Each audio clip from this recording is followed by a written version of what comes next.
Hello students, how are you all? I hope you all are safe and fine at your homes and have done well in your exams. So, today we are going to revise chapter number 6. वो है हमारा force work and energy. तो force work and energy. Force क्या होता है?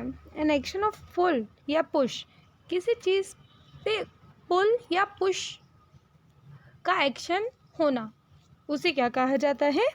Force. जो कि object को मूव करता है.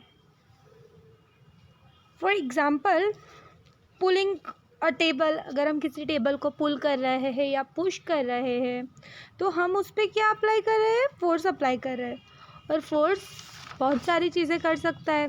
जैसे किसी चीज़ को रोक भी सकता है.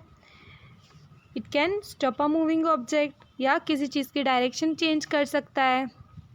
Then force can change the shape of an object, है ना. किसी ऑब्जेक्ट का शेप भी चेंज हो सकता है.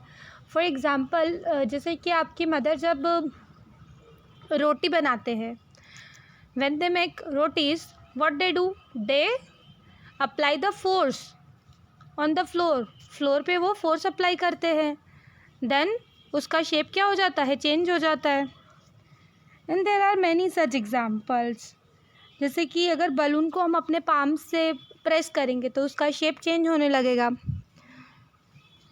Then kinds of force. 2 types के फोर्स होते हैं, muscular and gravitational force, tension and friction. There are 4 types of force. Then we have learned about energy. Energy क्या होता है? Ability to do work. किसी चीज़ को काम करने की क्षमता को क्या कहा जाता है? एनर्जी. अगर एनर्जी होगी तो ही हम वर्क कर सकते हैं. वैसे ही एनर्जी के भी बहुत सारे फॉर्म्स हैं, जैसे कि सोलर एनर्जी है, विंड एनर्जी है, वाटर एनर्जी है, हीट एनर्जी है and electrical energy. So let's start with objectives. First one is fill in the blanks. So an action of pull और push which makes an object move. Pull और push का action जिसकी वजह से object क्या होता है? मूव होता है, अपनी जगह से चेंज करता है. That is called force. क्या होता है वो? फोर्स होता है.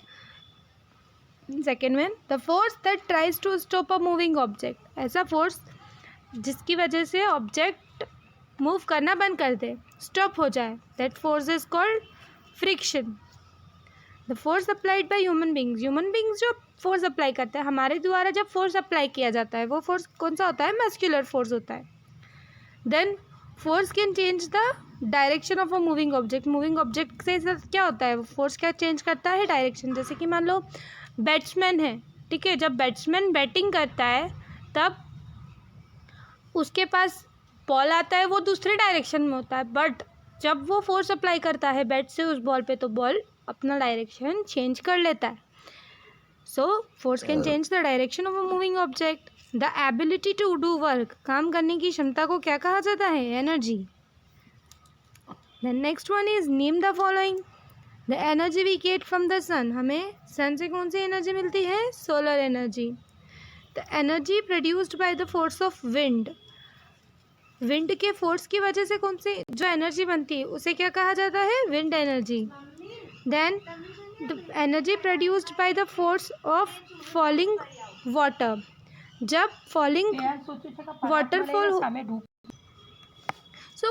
फॉलिंग वाटर से जो एनर्जी मिलती है, falling water means from higher level to lower level. ऊपर से जब नीचे वाटर का फॉल होता है, ठीक है, तो वहाँ पे एक एनर्जी प्रोड्यूस होती है जो इलेक्ट्रिकल अप्लाइंसेस को चलाने के लिए, जो आगे इलेक्ट्रिकल एनर्जी में कन्वर्ट की जाती है. That is water energy. Energy used up running in electrical appliances. Electrical appliances को रन करने के लिए कौन सी एनर्जी लगती है? That is electrical energy. The force experience while stretching a rubber band. अगर आप रबर बैंड को स्ट्रेच करते हो, बहुत ज़्यादा स्ट्रेच करते हो, तो आपको एक फोर्स फील होता है उसमें.